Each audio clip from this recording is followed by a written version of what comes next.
സാധാരണ നമ്മുടെ ചാനലിൽ ഫൈനാൻസ് റിലേറ്റഡ് ആയിട്ടുള്ള ഇൻവെസ്റ്റ്മെൻറ്റ് റിലേറ്റഡ് ആയിട്ടുള്ള കാര്യങ്ങളാണ് ഡിസ്കസ് ചെയ്യാറുള്ളത്.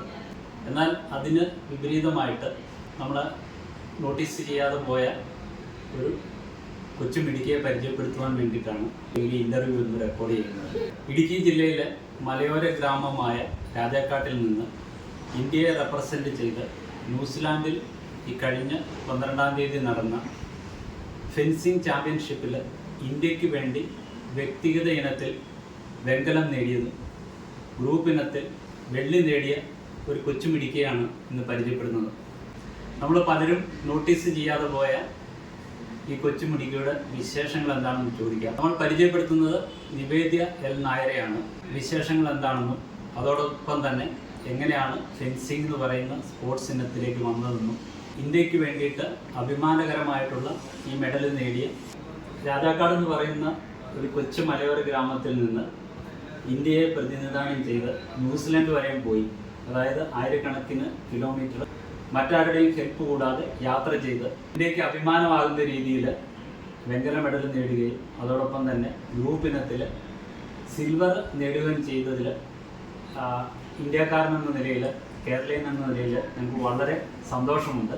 അപ്പോൾ അതിനാദ്യമേ നന്ദി, കൺഗ്രാറ്റുലേഷൻസ് അറിയിക്കും. ഫെൻസിങ് എന്ന് പറയുന്ന ഈ സ്പോർട്സ് ഇനം നമ്മുടെ കേരളത്തിൽ അധികം പ്രചാരത്തിലില്ലാത്ത ഒരു സ്പോർട്സ് ഇനമാണ്.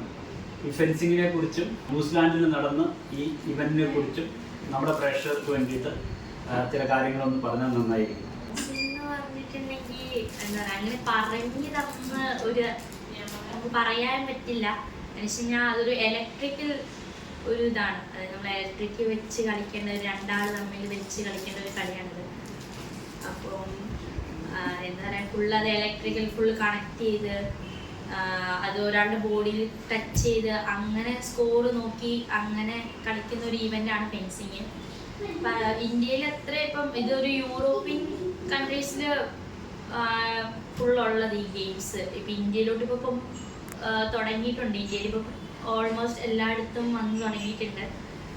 ഇനിയിപ്പം എന്താ പറയുക, ന്യൂസിലാൻഡിൽ കളിക്കാൻ പറ്റി എന്ന് പറയാൻ, ഇന്ത്യക്ക് ഒരു റെപ്രസെൻ്റ് ചെയ്ത് കളിക്കാൻ പറ്റി എന്ന് പറയുമ്പോൾ തന്നെ വലിയൊരു എന്താ പറയുക, ഭയങ്കര ഒരു അഭിമാനമുള്ള ഇതാണ്. ഇനിയിപ്പോൾ വരുന്ന കോമ്പറ്റീഷൻസിൽ ഇനിയും കളിക്കാൻ പറ്റണമെന്ന് തന്നെയാണ്. ഒളിമ്പിക്സ് വരുന്നു 2028, 32 ഒക്കെ ഒളിമ്പിക്സിൽ വരുന്നതിലും എങ്ങനെയും കളിച്ച് കയറാൻ തന്നെയാണ്. ഇതിലോട്ടൊക്കെ വന്നതെന്ന് പറയുമ്പോൾ ഞാൻ അത്ലറ്റിക്സ് ആയിരുന്നു ആദ്യമേ. അപ്പോൾ അതിലൊക്കെ ചെയ്ത് കണ്ട് ഒരു കോച്ച്, അതായിരുന്നാണ് എൻ്റെ സാറിൻ്റെ പേര്.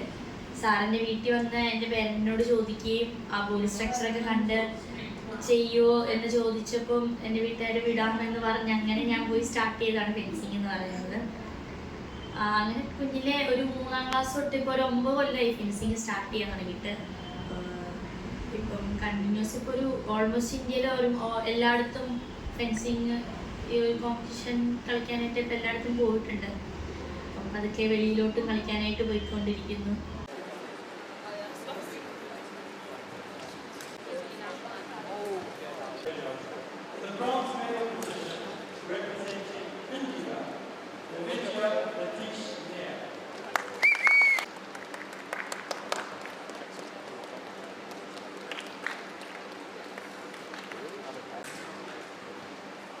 In the gold medal position and winner of the 2024 Commonwealth Cadet Women's Epee Individual Championship, Rhea Farnham from England.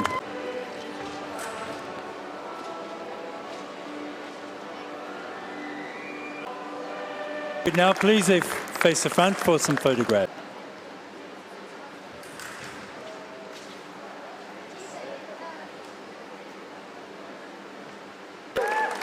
Can we now have on the podium the medalists for the Women's Cadet Sabre Individual Championship? ഇത് ഇന്ത്യക്ക് അഭിമാനകരമായിട്ടുള്ളൊരു നേട്ടമാണ്. കാരണം ഇന്ത്യയിൽ നിന്ന്, അതായത് കേരളത്തിൽ നിന്ന്, ഒരു മലയോര ഗ്രാമത്തിൽ നിന്ന് ഇത്രയും ദൂരം യാത്ര ചെയ്ത് 3-4 ഫ്ലൈറ്റുകൾ മാറി കയറി ഒറ്റയ്ക്ക് യാത്ര ചെയ്ത്, അതായത് 15 വയസ്സുള്ള ഒരു കുട്ടി ഇത്രയും യാത്ര ചെയ്ത് ഇവൻറ്റിൽ പങ്കെടുക്കുക എന്ന് പറഞ്ഞാൽ വളരെ ശ്രമകരമായിട്ടുള്ള കാര്യമാണ്. ഈ മെഡൽ കിട്ടി കേരളത്തിലേക്ക് തിരിച്ചു വന്നപ്പോൾ നമ്മുടെ സ്പോർട്സ് റിലേറ്റഡ് ആയിട്ടുള്ള മിനിസ്ട്രികളോ അല്ലെങ്കിൽ അങ്ങനെ അധികാരികളുടെ കയ്യിൽ നിന്ന് ഏതെങ്കിലും തരത്തിലുള്ള അംഗീകാരമോ സ്വീകരണമോ ലഭിച്ചിട്ടുണ്ടോ? പോയിട്ട് വന്നിട്ട് അങ്ങനെ ഒരു അംഗീകാരമൊന്നും കിട്ടിയിട്ടില്ല. അങ്ങനെ പറയാനുള്ള എനിക്ക് ബാംഗ്ലൂരായിരുന്നു ഫ്ലൈറ്റ്. ബാംഗ്ലൂരിൽ നിന്ന് തിരിച്ചു വന്നപ്പോഴും ഓൾമോസ്റ്റ് ഇവിടെ എല്ലാവർക്കും കേരളത്തിൽ ഓൾമോസ്റ്റ് എല്ലായിടത്തും അറിഞ്ഞിരുന്നു ഇങ്ങനെ മെഡൽ വന്നു എന്നും എല്ലാം. പക്ഷെ അതിനെപ്പറ്റി ഒരു ആരും വന്ന് ഒരു ഇതിനൊന്നും വന്നിട്ടുണ്ടായിരുന്നില്ല. മറ്റുള്ള രാജ്യങ്ങളും അതേപോലെ തന്നെ മറ്റുള്ള സംസ്ഥാനങ്ങളിലൊക്കെ കമ്പയർ ചെയ്യുമ്പോൾ അവർ സ്പോർട്സിന് വേണ്ടിയിട്ടും വളരെയധികം കാര്യങ്ങൾ ചെയ്യുന്നുണ്ട്. എന്നാൽ ഇത്രയും ബുദ്ധിമുട്ടുകൾ സഹിച്ച് ഫൈറ്റിന് വരെയും സ്വന്തമായിട്ട് പണം കണ്ടെത്തി ഇത്രയും ദൂരം സഞ്ചരിച്ച് ഇന്ത്യക്ക് വേണ്ടിയിട്ട് അഭിമാനകരമായിട്ടുള്ള നേട്ടം കൈവരിച്ച ഈ കൊച്ചുമണിക്ക് അഭിനന്ദിക്കാൻ പോലും അധികാരികൾ കൂട്ടാക്കിയിട്ടില്ല എന്നുള്ളത് സങ്കടകരമായിട്ടുള്ള ഒരു കാര്യമാണ്. ഇത് കൂടാതെ വേറെ ഏതൊക്കെ ചാമ്പ്യൻഷിപ്പിലാണ് പങ്കെടുത്തിട്ടുള്ളത്? ഇതിപ്പം കോമൺവെൽത്ത് ഗെയിംസ് അല്ലാതെ ഏഷ്യൻ ചാമ്പ്യൻഷിപ്പ്, വേൾഡ് ചാമ്പ്യൻഷിപ്പ്, പിന്നെ ഇപ്പം നാഷണൽ ഗെയിംസ് വന്നിട്ടുണ്ടായിരുന്നു, അതിന് പോയിട്ടുണ്ടായിരുന്നു. പിന്നെ സ്കൂൾസ് നാഷസ് മെഡൽ ഉണ്ടായിരുന്നു, നാഷസ് മെഡൽ ഉണ്ടായിരുന്നു. കുറേ മെഡലുകളുണ്ട് കളിക്കാനായിട്ട് പറ്റി. കുറേ നിവേദിതമായിട്ട് സംസാരിച്ചപ്പോൾ എനിക്ക് മനസ്സിലാക്കാൻ സാധിച്ചത് ഇനി വരുന്ന ഒളിമ്പിക്സിൽ അത് ഏത് വർഷമാണ്? 2028 ഒരു ഒളിമ്പിക്സ് ഉണ്ട്.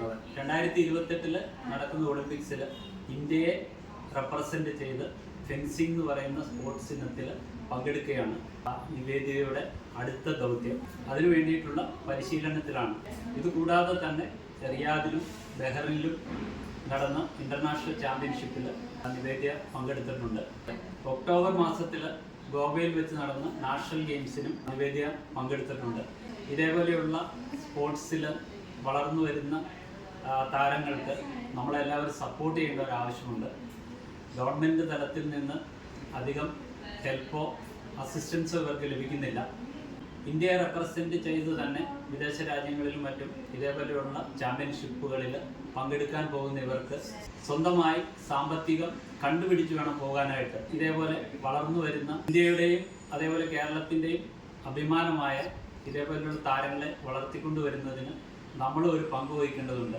ഈ കുട്ടിക്ക് ഫ്യൂച്ചറിലേക്ക് വരുന്ന ഏതെങ്കിലും ചാമ്പ്യൻഷിപ്പുകളിലും മറ്റും ഇന്റർനാഷണൽ ലെവലിലോ നാഷണൽ ലെവലിലോ പങ്കെടുക്കണമെങ്കിൽ സാമ്പത്തികമായിട്ടുള്ള സഹായങ്ങൾ ആവശ്യമാണ്.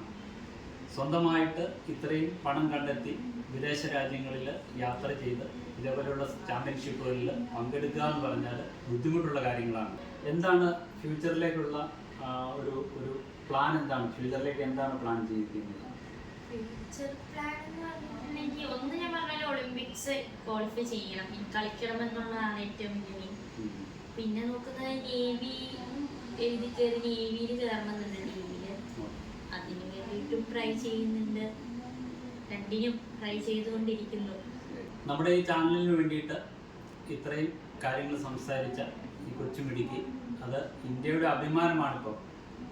മറ്റുള്ള ആളുകളൊന്നും അംഗീകരിക്കുന്നില്ല, അറിയുന്നില്ല എങ്കിൽ തന്നെ കൊച്ചുമിടുക്കിയെ നമ്മളെല്ലാവരും തിരിച്ചറിയേണ്ടതും അവർക്ക് വേണ്ടിയിട്ട് മോറലായിട്ടും മറ്റ് രീതിയിലുള്ള സപ്പോർട്ടുകളും ചെയ്യേണ്ടതാണ്. എന്തായാലും നിവേദ്യ ഞങ്ങളുടെ ചാനലിന് വേണ്ടിയിട്ട് ഇതേപോലെ ഒരു ഇൻ്റർവ്യൂ തന്നതിൽ അഭിമാനമുണ്ട്. ആ മെഡൽ നമ്മുടെ പ്രേക്ഷകർക്ക് വേണ്ടിയിട്ടൊന്ന് കാണിക്കാമോ? ഇതാണ് വ്യക്തിഗത ഇനത്തിൽ ലഭിച്ച വെങ്കല മെഡലും അതേപോലെ ഗ്രൂപ്പ് ഇനത്തിൽ ലഭിച്ച സിൽവർ മെഡലുമാണിത്.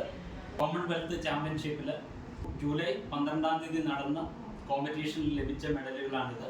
ഈ മെഡലുകൾ ഇന്ത്യക്ക് വളരെ അഭിമാനകരമായിട്ടുള്ള മെഡലുകളാണ്. ഇത് ഇനിയും ഇതേപോലെ കൂടുതൽ ഇവൻറ്റുകളിൽ പങ്കെടുത്ത് കൂടുതൽ അംഗീകാരങ്ങളും മെഡലുകളും കിട്ടട്ടെ എന്ന് ആശംസിച്ചുകൊള്ളുന്നു. Thank you.